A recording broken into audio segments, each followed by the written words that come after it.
Hello दोस्तों।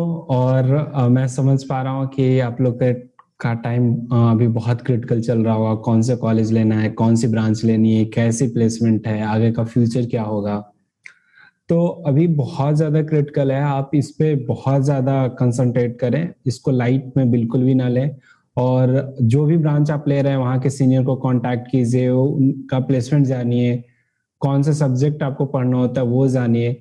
तो आपके पास अगर 3 साल का डेटा रहेगा और तो आप अच्छा ब्रांच सेलेक्ट कर पाओगे। और मैं ये कहना चाहूँगा कि अगर पिछले 2-3 साल से अगर प्लेसमेंट अच्छा है तो ही आप वहाँ पे लें, क्योंकि इससे होता है कि आपका कॉन्फिडेंस बहुत ज़्यादा रहेगा।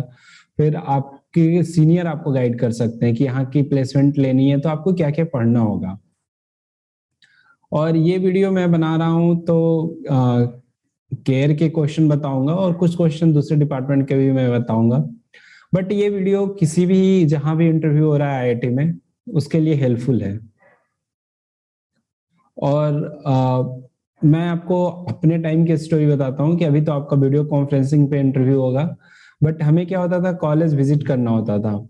और 13 मई को क्या हुआ था कि मेरी आईआईटी दिल्ली में 2 इंटरव्यू थे, जेओपी, जेटीएम की। और उसी दिन मेरा आईआईटी गुवाहाटी में वेरिफिकेशन था।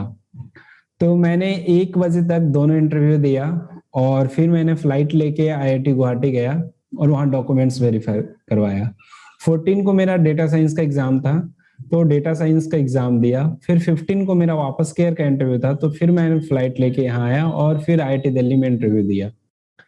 तो अभी हो सकता है कि कभी-कभी आप बहुत पैनिक कर जाओ, तो नॉर्मल है, ये होता है। और कभी-कभी हो सकता है कि आपके इंटरव्यूज़ बहुत क्लोज़ हो जाएँ। और दूसरी बात, अगर डेटा साइंस, मशीन लर्निंग ऐसे भी ब्रांच मिल रहे हैं आपको, तो ये बहुत ही अच्छा ग्रोथ है और आप इसमें जा सकते हो। अगर आपको थोड़ा भी उधर सॉफ्टवेयर की तरफ इंटरेस्ट है, तो ये सब बहुत अच्छे ब्रांचेज़ हैं वीएलएसआई के अलावा भी। और अगर हार्डवेयर में है तो वीएलएसआई है ही। और अगर वीएलएसआई के ओरिएंटेड ब्रांचेज़ हैं जैसे केयर है, तो केयर में आपको क्या है कि आप इलेक्टिव ले सकते हो। इसीलिए आप वीएलएसआई की इलेक्टिव ले सकते हो और जो पढ़ाते हैं वो भी कुछ सब्जेक्ट वीएलएसआई रिलेटेड पढ़ाते हैं। तो इसलिए ये अच्छी ब्रांच है और इसका आप प्लेसमेंट देखोगे तो 3-4 साल में बहुत अच्छा प्लेसमेंट हुआ है। तो इसी तरह आप दूसरे ब्रांचेस का भी देखो। यहाँ जो इंटरव्यू में क्या होता है, बेसिकली क्या होंगे कि एक पैनल में 2 प्रोफेसर होंगे, कभी-कभी 3 हो सकते हैं। तो जनरली जो 2 प्रोफेसर होंगे, एक माइक्रो इलेक्ट्रॉनिक्स के हो सकते हैं, एक एसपी के हो सकते हैं, या एसपी माइक्रोवेव के हो सकते हैं, या माइक्रो इलेक्ट्रॉनिक्स माइक्रोवेव के हो सकते हैं। तो आपको क्या करवाया जाएगा, आपसे चॉइस पूछा जाएगा कि आप अपने 1, 2, 3 चॉइस क्या रखना चाहते हो, वो बताओ।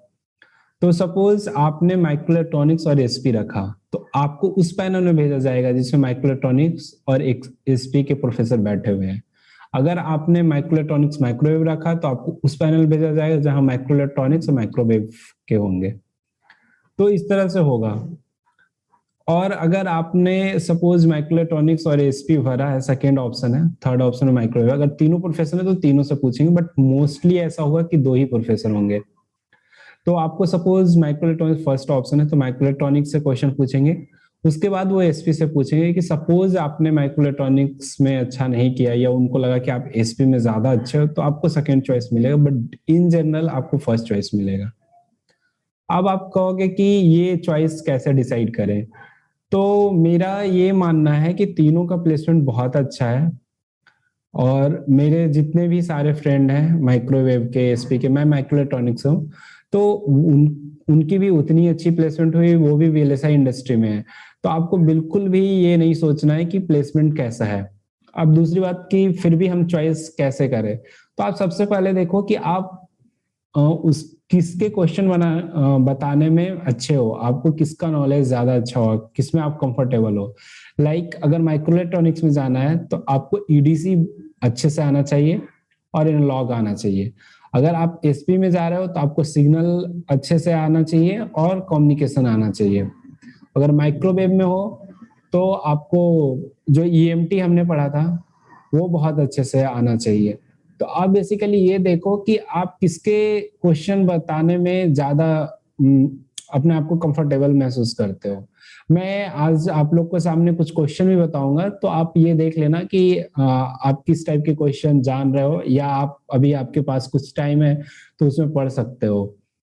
दूसरी बात, अगर आपको कंफ्यूजन है कि नहीं मैं तो माइक्रोइलेक्ट्रॉनिक्स भी बता दूंगा, माइक्रोवेव भी बता दूंगा, तो मेरा ये मानना है कि अगर आप दोनों के क्वेश्चन बता सकते हो तो आप माइक्रोवेव को फर्स्ट इसलिए रखो ताकि माइक्रोइलेक्ट्रॉनिक्स में बहुत ज्यादा लोग भरेंगे, तो हो सकता है आपका सिलेक्शन होने की प्रोबेबिलिटी कम हो। अगर आप दोनों में इक्वल जा रहे नॉलेज है तब मैं बोल रहा हूँ, बट अगर आपकी नॉलेज ईडीसी में अच्छी है, एनालॉग में अच्छी है, तो आप बेशक भले कंपटीशन ज्यादा हो बट आप उसके क्वेश्चन बता पाओगे ना, इसलिए आप माइक्रोइलेक्ट्रॉनिक्स ही फर्स्ट में रखो।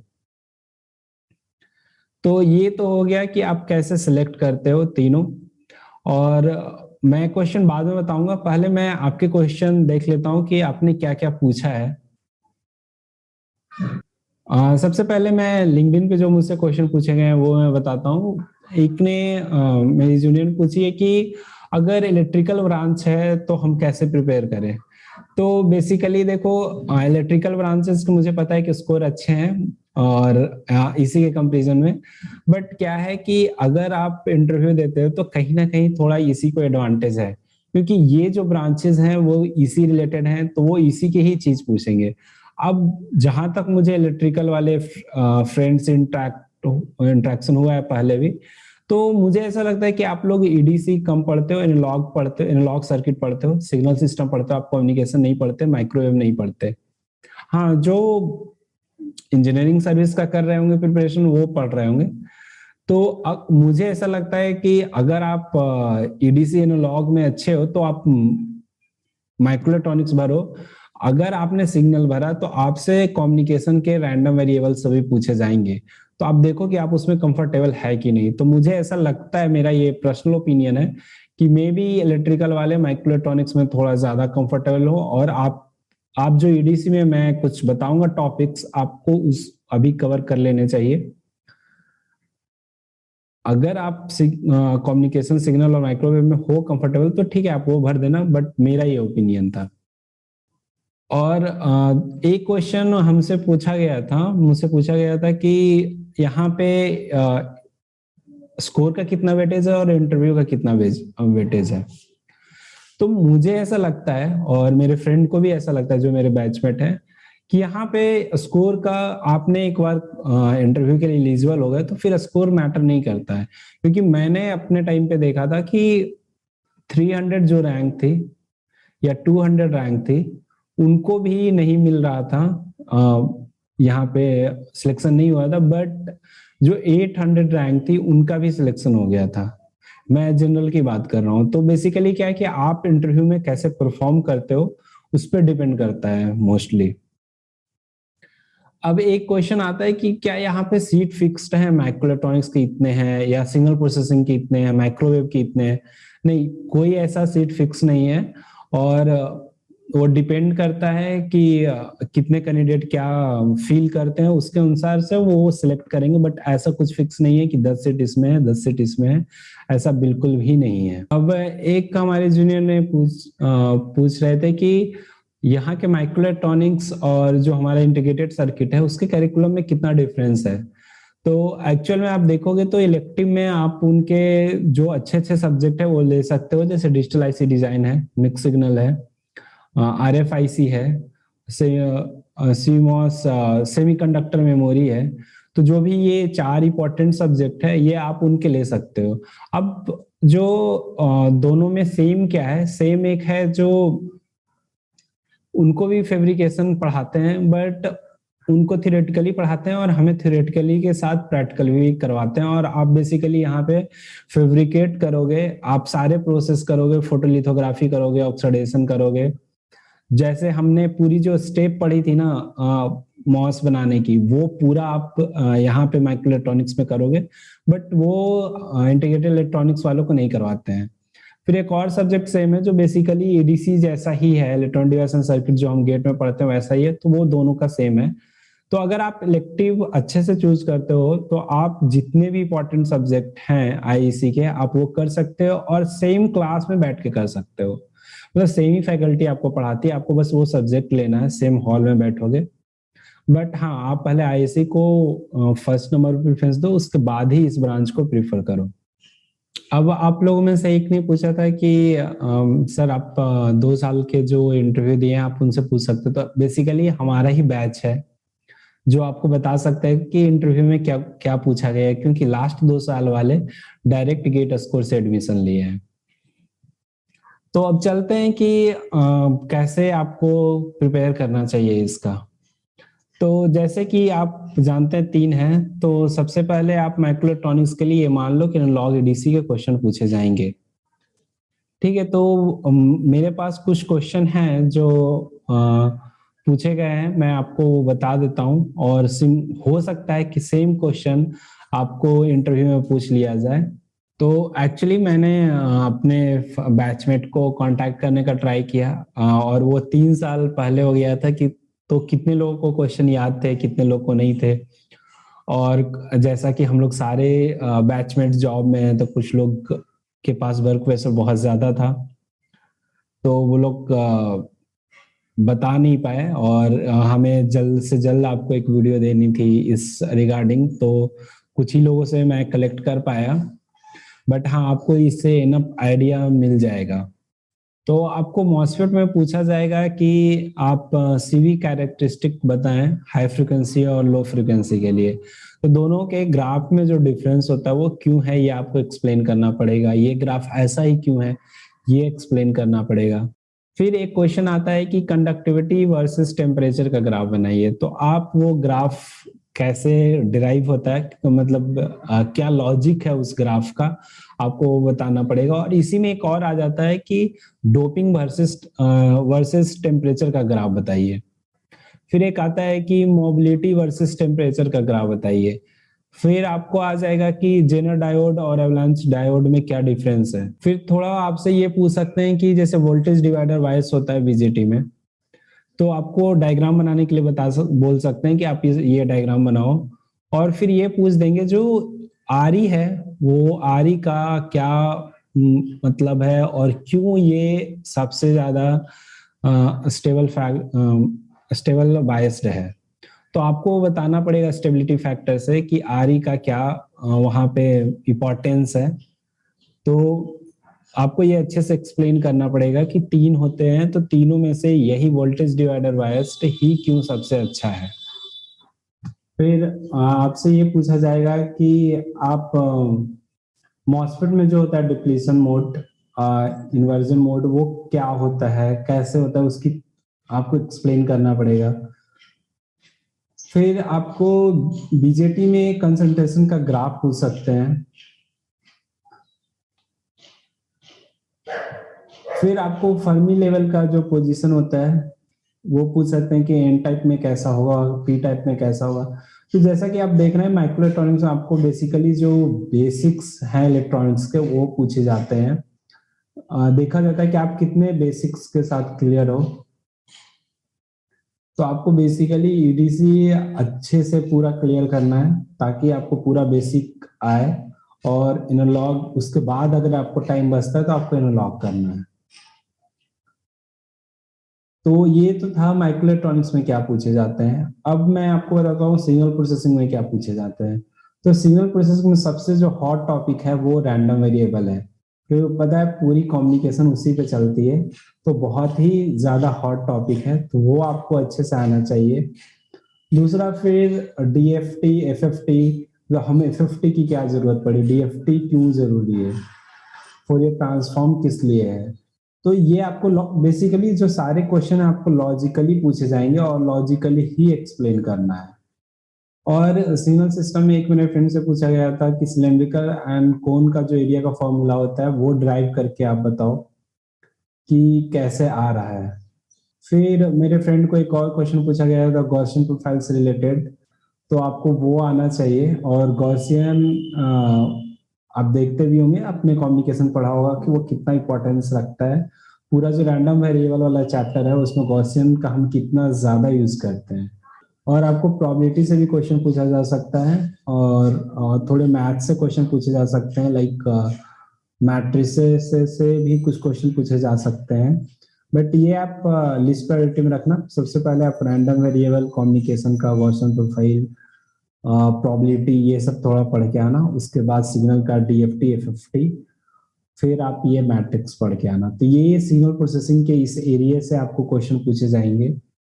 और तीसरा अब माइक्रोवेव का चलते हैं। तो माइक्रोवेव का सबसे पहले आपको जो मैक्सवेल इक्वेशन है, चार होते हैं ना, चारों आने चाहिए। और आपको ये ध्यान देना है कहाँ पे क्लोज इंटीग्रल है, कहाँ पे ओपन इंटीग्रल है। तो वो चारों फॉर्मेट में आपको आना चाहिए, इंटीग्रल फॉर्मेट में, और कर्ल में भी कैसे होता है, वो फॉर्मूला कैसे चेंज होता है, तो वो आपको अच्छे से आना चाहिए। फिर आपको स्मिथ चार्ट आना चाहिए, तो आप स्मिथ चार्ट अच्छे से पढ़ लेना। फिर आपको वेव गाइड में जो इलेक्ट्रिक फील्ड का डायरेक्शन होता है वो कैसे होता है, वो डिफरेंट डिफरेंट मोड के लिए आपको वो इलेक्ट्रिक फील्ड का डायरेक्शन पूछ सकते हैं। तो आपको ये अच्छे से आना चाहिए। और आपको विरिस्टर एंगल पूछ सकते हैं। फिर आपको डायरेक्टिविटी और कपलिंग, फोर पोर्ट कपलर लेके आपको समझाना हो सकता है। आपको उसका मैट्रिक्स लिखना हो सकता है। और आपको पोलराइजेशन भी बहुत अच्छे से आना चाहिए, सर्कुलर पोलराइजेशन, लीनियर पोलराइजेशन। तो आप एक बार वो भी बहुत अच्छे से देख लेना। और फिर आपको कर्ल, डाइवर्जेंस, ये सब का डिफिनीशन और क्या होता है वो आपको अच्छे से आना चाहिए। अभी तक भी मुझे याद है कि मैक्सवेल इक्वेशन चार थे, और चारों को कैसे मैं कर्ल और डाइवर्जेंस के फॉर्म में लिखता था। और आपको एलपी, आरसी फिल्टर भी पूछ सकते हैं। तो और जो मैंने बोला वेव गाइड में, तो वो आपको इलेक्ट्रिक फील्ड का भी पूछ सकते हैं और मैग्नेटिक फील्ड का भी रिप्रेजेंटेशन पूछ सकते हैं। तो इस टाइप के क्वेश्चन जनरली आपको उसमें पूछा जाता है। और जो आपने बेसिकली एएमटी में पढ़ा है उतना ही आना चाहिए, बट अच्छे से आना चाहिए। और स्मिथ चार्ट तो आप एक बार देख के जाना ही, क्योंकि हम जब फर्स्ट सेमेस्टर में जानते जाते हैं तो एक सब्जेक्ट बहुत अच्छे से स्मिथ चार्ट पे ही प्रॉब्लम सॉल्व करते हैं। हमें तो बहुत मजा आया था। तो थोड़ा बहुत आप एक बार हो सके तो स्मिथ चार्ट का एक पेपर खरीद लो और उसका देख लो कि कैसे कैसे क्या चीजें हैं। कैपेसिटेंस के लिए कौन सी लाइन है, रेजिस्टेंस के लिए कौन सी लाइन है, तो ये सब आप अच्छे से क्लियर कर लो। और ये बेसिकली आप तो गेट के टाइम पे भी आपने पढ़ा ही होगा। अ, शायद मुझे लगता है ट्रांसमिशन लाइन के चैप्टर में पढ़ते हैं हम लोग। तो ये सारे हैं। तो आप ये अभी एक अच्छा टाइम है, आप पूरे अच्छी तरह से फोकस करके लग जाओ। आपका स्कोर कुछ भी हो, आपको बहुत अच्छा है तो अच्छा है ही। अगर आपका स्कोर अच्छा नहीं बट आपने इंटरव्यू कॉल आ गया है, तो आप अगर इंटरव्यू में अच्छा करोगे तो आप जरूर सिलेक्ट हो जाओगे। जैसा कि मैंने बोला है कि 200 रैंक वाले भी सिलेक्ट नहीं होते थे मेरे टाइम पे, और 800 रैंक वाले भी सिलेक्ट हो जाते थे। तो आईआईटी दिल्ली आपको एक अपॉर्चुनिटी दे रहा है कि अगर आपका गेट खराब हो गया है तो भी आप इंटरव्यू में अच्छा परफॉर्म करके आप आ सकते हो। और मेरे अपने ब्रांच में आप लोग का वेलकम है। और मैं और दूसरे लोगों से भी चाहूंगा कि आप लोग अच्छे से अच्छे ब्रांच लें और इस टाइम का पूरा यूटिलाइज करें जानने में। और बिल्कुल भी पैनिक ना हो, ज्यादा से ज्यादा ऑप्शन रखें, ज्यादा से ज्यादा ऑप्शन फिल करें। जैसे कि मैंने एक बिट्स के बारे में वीडियो बनाया था, तो वहां पे आपको टेस्ट देना होता है। तो हो सकता है आपका स्कोर अच्छा नहीं, बट आप वो टेस्ट टेस्ट दोगे और आप सिलेक्ट हो जाओगे, तो आप बिट्स पिलानी में चले जाओगे, जो कि आईआईटी का टक्कर का है। इसी तरह कितने ट्रिपल आईआईटी भी हैं जो बिना गेट के एडमिशन लेते हैं, तो आप वहां भी ट्राई कर सकते हो, ट्रिपल आईआईटी दिल्ली में। और मेरा फ्रेंड भी ट्रिपल आईआईटी दिल्ली से किया था, उसकी प्लेसमेंट अच्छी हुई है। और जैसा कि मैंने एक एनआईटी में बनाया है, तो वहां पे बेसिकली प्लेसमेंट नहीं होती बट इंटर्नशिप ज्यादा हो जाती है। तो आप इंटर्नशिप के बाद आपको एक काइंड ऑफ एक्सपीरियंस टाइप हो जाता है, तो आपकी जॉब लगने की प्रोबेबिलिटी बढ़ जाती है। तो बहुत वाइजली आपको अपना जो स्कोर है उसको यूटिलाइज करना है। और अगर आपको कुछ भी डाउट हो तो आप कमेंट सेक्शन में लिखो, मेरे साथ लिंक्डइन पे जुड़ सकते हो। और कभी कभी ऐसा होगा कि आपने कुछ पूछा और मैंने उस दिन रिप्लाई नहीं किया, तो मे बी मैं ऑफिस के काम में बिजी हूँ। अगर मैंने नहीं किया तो आप थोड़ा ईगो कम करके आप दोबारा पूछ सकते हो। ऐसा बिल्कुल भी नहीं है कि मैंने आपको इग्नोर करने के लिए किया, बट बस ये होता है कि मैं किसी और काम में बिजी हूँ, तो मैं सोचता हूँ कि बाद में रिप्लाई कर दूंगा।